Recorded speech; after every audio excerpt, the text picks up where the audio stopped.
सभी छात्र छात्राएं, पिछले क्लासों में हम लोग पढ़े थे सेलुलोज, कोशिका भित्ति सब के बारे में, यानी अभी कोशिका के अंग के ही बारे में क्लास चल रही है।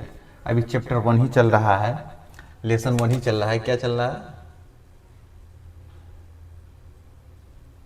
चैप्टर 1 ही चल रहा है अभी, और कोशिका ही समझिए चल रहा है। कोशिका में हम लोग कोशिका के अंग देख रहे हैं, कोशिका के अंग के भाग सब पढ़ रहे हैं हम लोग। कोशिका के अंग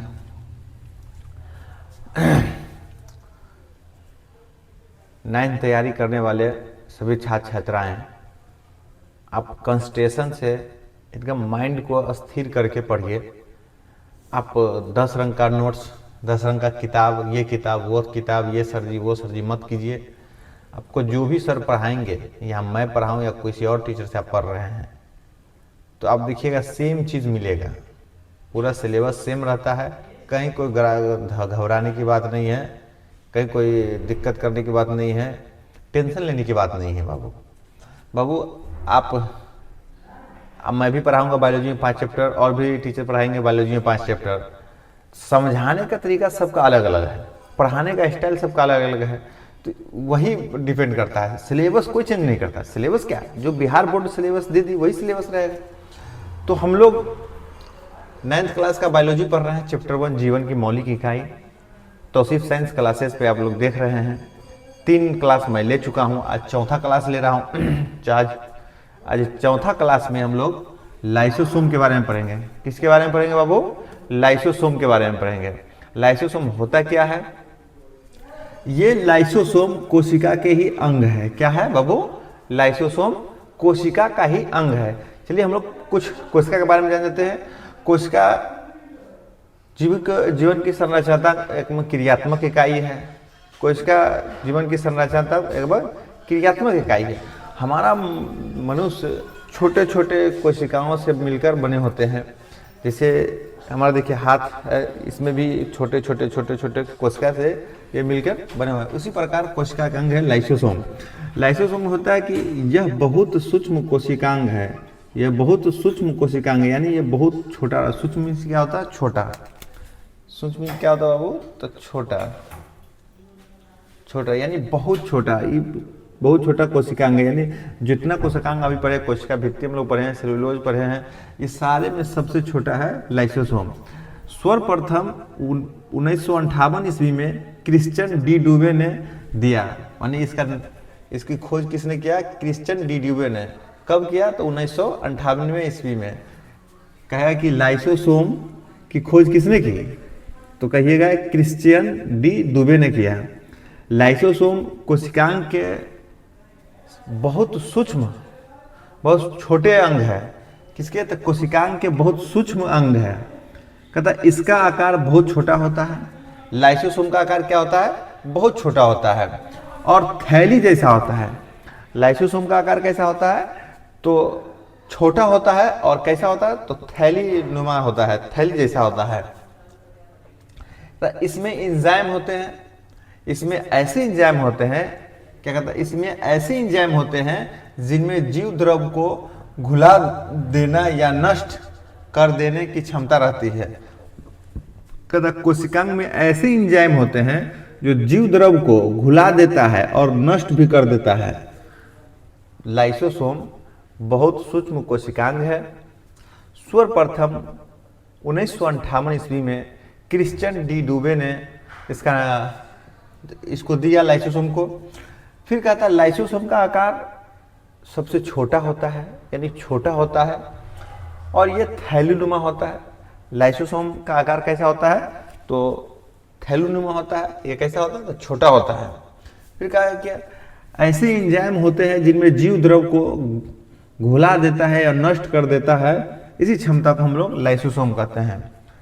यह जिस कोशिका में रहता है उसी के आवश्यकता अनुसार नष्ट करने का कार्य करता है। कहता है यह जिस कोशिका में रहता है, मतलब ये कोशिका हो गया, अगर इसी कोशिका में अगर वो रहता है लाइसोसोम, तो इसी को नष्ट करने का सोचने लगता है। यानी कहता है, आप कहावत भी सुने हैं गांव भर में, जिस थाली में खाते हो उसी थाली में छेद करते हो, तो वही बात है इसका, कोशिका के अंग है लाइसोसोम, और लाइसोसोम जिस कोशिकांग में रहते हैं, जिस कोशिका में रहते हैं उसी को वह छेद करने लगता है, यानी खाने लगता है, नष्ट करने लगता है, उसको क्या कर देता है, तो नष्ट करने लगता है।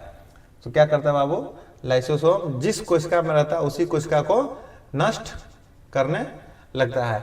इसीलिए गांव घर में कहावत है कि जिस थाली में तुम खाते हो उसी थाली में छेद करते हो, तो वही चीज इस पे रूल पे अप्लाई होता है लाइसोसोम पे। तो लाइसोसोम एक बहुत सूक्ष्म कोशिकांग है, सर्वप्रथम क्रिश्चियन डी डुबे ने दिया। इसका आकार बहुत छोटा होता है, थैली जैसा होता है। ऐसे एंजाइम जीव द्रव को घुलाकर और नष्ट करने की क्षमता होता है इसमें ऐसे कोशिकांग होते हैं जिसके आवश्यकता अनुसार नष्ट करने का कार्य करता है, आवश्यकता अनुसार नष्ट करने का कार्य करता है।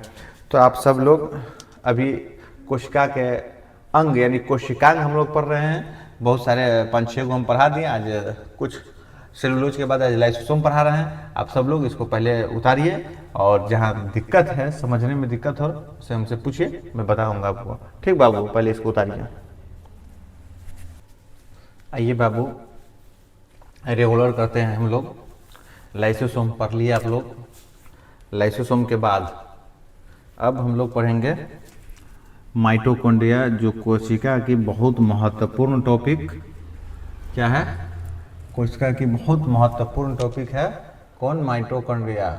माइटोकॉन्ड्रिया बहुत क्वेश्चन इससे पूछा जाता है, भर भर के क्वेश्चन पूछा जाता है इससे।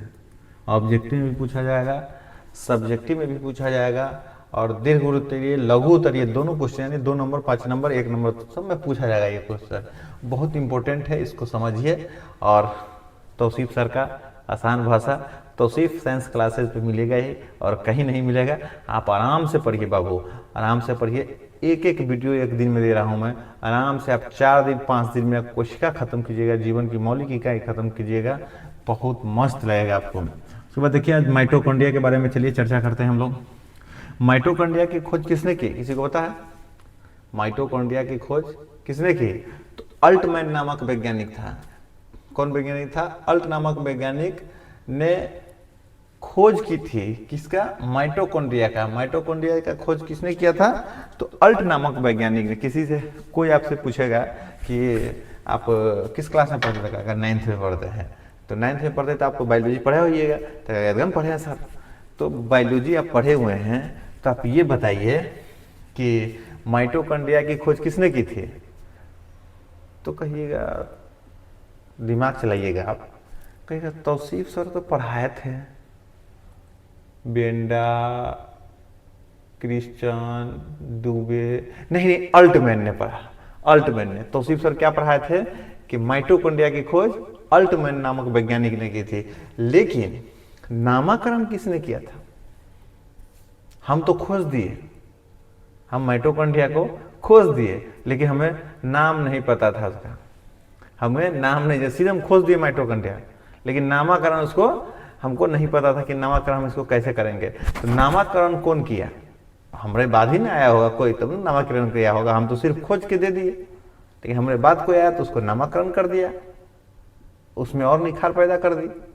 तो माइटोकॉन्ड्रिया का नामकरण, कोई पूछेगा आपको कि माइटोकॉन्ड्रिया का नामकरण किसने किया, तो माइटोकॉन्ड्रिया का नामकरण बेंडा ने किया। किसने किया? बेंडा ने किया। अब यहां से क्वेश्चन ये उठता है, सवाल एग्जाम में ये पूछता है कि माइटोकॉन्ड्रिया के नामकरण किसने किया? तो आप कहिएगा कि बेंडा नामक वैज्ञानिक ने किया। कहिएगा माइटोकॉन्ड्रिया की खोज किसने की थी? तो अल्टमैन ने की थी। लेकिन अल्टमैन ने खोज करके छोड़ दिया, उसको सजाने नहीं आया, नामकरण नहीं करने आया। उसी के बाद एक बेनो वैज्ञानिक आया, बेंडा ने, जो माइटोकॉन्ड्रिया का नामकरण कर दिया। कोशिका के अंदर तो खोज दिया माइटोकॉन्ड्रिया, लेकिन उसको नामकरण नहीं करने आया अल्टमैन को। तो इसीलिए एक नया वैज्ञानिक आ गया, बेंडा। बेंडा ने माइटोकॉन्ड्रिया की नामकरण की थी। उसके बाद कहता है माइटोकॉन्ड्रिया कोशिका द्रव में पाए जाने वाले बहुत महत्वपूर्ण रचनाएं हैं। माइटोकॉन्ड्रिया कोशिका द्रव में पाए जाने वाले बहुत महत्वपूर्ण रचनाएं हैं, जो कोशिका की बाहर, जो कोशिका में बिखरी होती है। पादप कोशिका में इसकी संख्या जंतु कोशिका से कम होती है, यानी जंतु कोशिका में इसकी संख्या क्या होता है? ज्यादा होता है। पादप कोशिका में इसकी संख्या क्या होती है? कम होती है।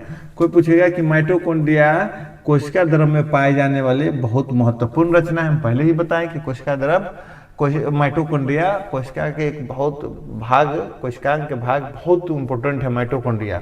तो यह कह रहा है कि माइटोकॉन्ड्रिया कोशिका द्रव्य में पाए जाने वाले बहुत महत्वपूर्ण रचनाएं हैं जो कोशिका में बिखरी होती है। जो कैसी होती है? कोशिका में बिखरी रहती है, इधर से उधर बिखरी रहती है। अतः पादप कोशिका में इसकी संख्या जंतु कोशिका से कम होती है। यानी माइटोकॉन्ड्रिया की पादप कोशिका में कम होता है लेकिन जंतु कोशिका में ज्यादा होता है। देखिए जंतु कोशिका में संख्या 10,000 या इससे ज्यादा भी हो सकता है। यानी माइटोकॉन्ड्रिया में कहा जाएगा कि माइटोकॉन्ड्रिया में पादप कोशिका की संख्या कम होती है, जबकि जंतु कोशिका में जंतु कोशिका में माइटोकॉन्ड्रिया की संख्या अधिक होती है। इसके बारे में विशेष जानकारी इलेक्ट्रॉन सूक्ष्मदर्शी से प्राप्त किया जा सकता है। बाबू हम पढ़ाए थे कि इलेक्ट्रॉन सूक्ष्मदर्शी क्या है। इलेक्ट्रॉन सूक्ष्मदर्शी क्या है पता है किसी को? 1,80,000 गुना कोशिका को बड़ा करके दिखाएगा, उसे ये इलेक्ट्रॉन सूक्ष्मदर्शी कहते हैं। कहे कि नहीं? चलिए वही बात है। इसके बारे में विशेष जानकारी कौन दिया? इलेक्ट्रॉन सूक्ष्मदर्शी से प्राप्त होता है। कहता है इसे कोशिका का ऊर्जागृह भी कहा जाता है। अब बाबू देखिए माइटोकॉन्ड्रिया को पावर ऑफ द सेल कहा गया है। मतलब माइटोकॉन्ड्रिया का कोशिका का ऊर्जागृह कहा गया है, पावर ऑफ द सेल। किसी से 9th में जो पढ़ता होगा बच्चा वो तो सीधे कहता है पावर ऑफ द सेल किसे कहा जाता है? तो माइटोकॉन्ड्रिया को। लेकिन ऊर्जागृह किसी को हिंदी नहीं पता, तो ऊर्जागृह किसे कहा जाता है? तो माइटोकॉन्ड्रिया कहा जाता है, अर्थात एटीपी के रूप में जमा होता है। कोई आपसे पूछेगा क्वेश्चन कि माइटोकॉन्ड्रिया में एटीपी किसके रूप में जमा होता है? तो ऊर्जा के रूप में एटीपी जमा होता है। समझ गया? एक कोशिका बराबर कितना होता है? 10,000 माइटोकॉन्ड्रिया। एक कोशिका बराबर कितना होता है? 10,000 माइटोकॉन्ड्रिया होता है। चलिए बाबू एक बहुत महत्वपूर्ण पॉइंट्स है, इसको याद कर लीजिएगा आप हर हाल में कि माइटोकॉन्ड्रिया के अंदर उंगली नुमा संरचना क्या कहलाता है। कोई पूछेगा आपको कि माइटोकॉन्ड्रिया के अंदर ये उंगली नुमा संरचना क्या कहलाता है? तो क्रिस्टी कहलाता है। क्या कहलाता है बाबू? तो क्रिस्टी कहलाता है। उंगली नुमा संरचना क्या कहलाता है? तो क्रिस्टी कहलाता है। उंगली नुमा संरचना क्या कहलाता है? तो क्रिस्टी कहलाता है। अब हम फिर से चलिए माइटोकॉन्ड्रिया के बारे में बताएंगे। माइटोकॉन्ड्रिया का नामकरण किसने किया था? अल्टमैन ने। नामकरण किसने किया? तो बेंडा ने। खोजा किसने? अल्टमैन ने। माइटोकॉन्ड्रिया कोशिका द्रव पाए जाने वाले बहुत महत्वपूर्ण रचनाएं हैं जो कोशिका में बिखरी होती है। पादप कोशिका में इसकी संख्या जंतु कोशिका से कम होती है। यानी जंतु कोशिका से कम होती है पादप कोशिका में, यानी पादप कोशिका में कम होता है, जंतु कोशिका में ज्यादा होता है। जंतु कोशिका में यह संख्या 10,000 या इससे ज्यादा भी हो सकते हैं।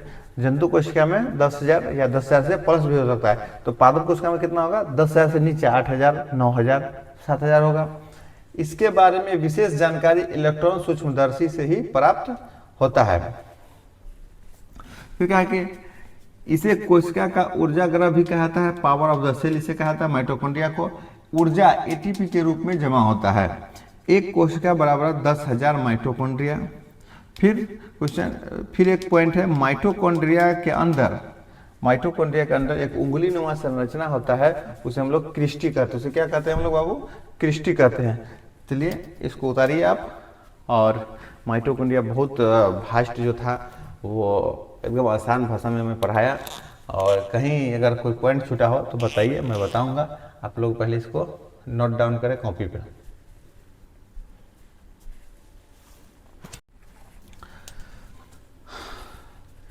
आइए सभी छात्र छात्राएं अब तक जो पढ़े हैं, यानी माइटोकॉन्ड्रिया तक जो पढ़े हैं हम लोग, और कोशिका भित्ति पढ़े हैं, लाइसोसोम पढ़े हैं, उसी से कुछ क्वेश्चन हम उठा के लाए हैं आप लोगों के बीच में कि ऑब्जेक्टिव क्वेश्चन किस प्रकार पूछता है, कैसे पूछता है, कहाँ से पूछता है।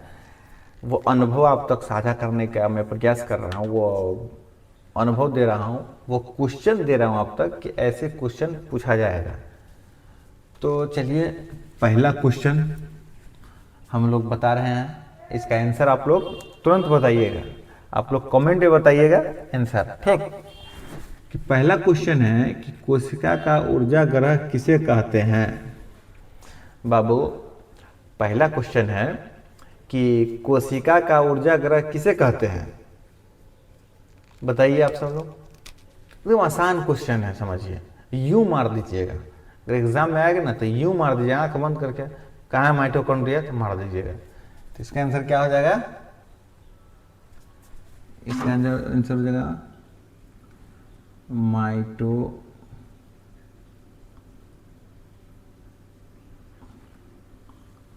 माइटोकॉन्ड्रिया। इसका आंसर क्या हो जाएगा बाबू? माइटोकॉन्ड्रिया। कहा था कि कोशिका का ऊर्जा ग्रह किसे कहा जाता है? तो माइटोकॉन्ड्रिया का, यानी कोशिका का पावर ऑफ द सेल किसे कहा जाता है? तो माइटोकॉन्ड्रिया को। ऐसे भी पूछ सकता है आपसे, या आपसे पूछेगा कोशिका का ऊर्जा ग्रह किसे कहते हैं? तो माइटोकॉन्ड्रिया को। ठीक। फिर दूसरा क्वेश्चन है, कोशिका में ऊर्जा किस रूप में जमा होता है? अब बताइए बाबू कि कोशिका में ऊर्जा किस रूप में जमा होता है? कोई आपसे पूछ देगा कि कोशिका में ऊर्जा किस रूप से में जमा होता है, तो हम कह सकते हैं एटीपी के रूप में। किस रूप में जमा होता है? तो एटीपी के रूप में होता है। कोशिका में ऊर्जा जमा किस रूप में होता है? तो एटीपी के रूप में होता है। कोई आपसे पूछेगा कि कोशिका में ऊर्जा किस रूप में जमा होता है, तो बाबू आप बताइएगा कि एटीपी के रूप में जमा होता है। इसका आप फुल फॉर्म जानते हैं? Adenosine triphosphate. इसका फुल फॉर्म हो जाएगा एडिनोसिन ट्राइफॉस्फेट। चलिए, पहला क्वेश्चन हो गया, दूसरा हो गया, तीसरा में चलिए। तीसरा में है कि कोशिका झिल्ली किस चीज की बनी होती है? बाबू कल पढ़ाए थे हम, कोशिका झिल्ली कल ही पढ़ाए थे, लाइसोसोम भी कल पढ़ाए थे। आप लोग इसको बताइए, आंसर बताइए कि कोशिका झिल्ली किस चीज की बनी होती है। आप सब लोग सोचिए और बताइए, कोशिका झिल्ली किस चीज की बनी होती है? तो लिपिड और प्रोटीन की। किसकी बनी होती है? लिपिड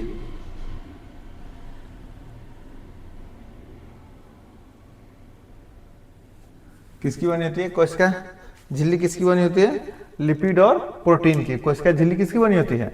तो लिपिड और प्रोटीन की। पहला क्वेश्चन है कि ऊर्जा गृह किसे कहा जाता है? तो माइटोकॉन्ड्रिया को।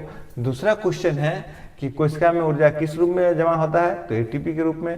तीसरा क्वेश्चन है कि कोशिका झिल्ली किस चीज की बनी होती है? तो लिपिड प्रोटीन के। अब बताइए बाबू, चौथा क्वेश्चन है, एक जंतु कोशिका में कितना माइटोकॉन्ड्रिया पाया जाता है?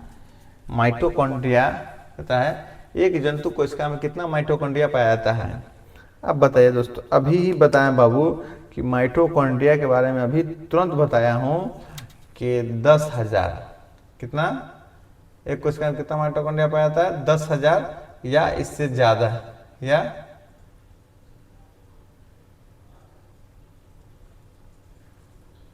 अभी बताया कि नहीं कि जंतु कोशिका में माइटोकॉन्ड्रिया अधिक होगा, पादप कोशिका में कम होगा।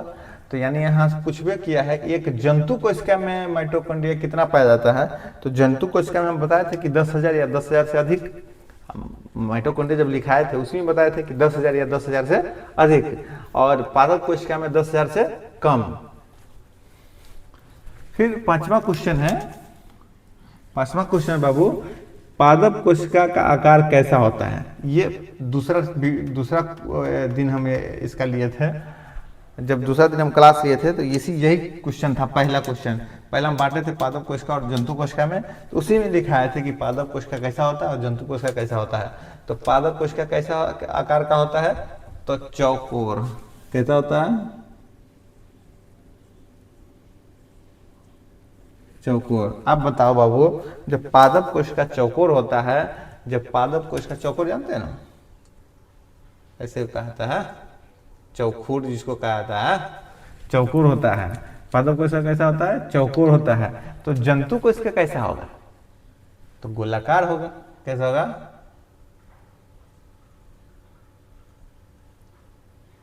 जंतु कोशिका कैसा होगा बाबू? तो गोलाकार होगा। तो पहला क्वेश्चन है कि माइटोकॉन्ड्रिया ऊर्जा गृह किसे कहा जाता है, तो माइटोकॉन्ड्रिया को।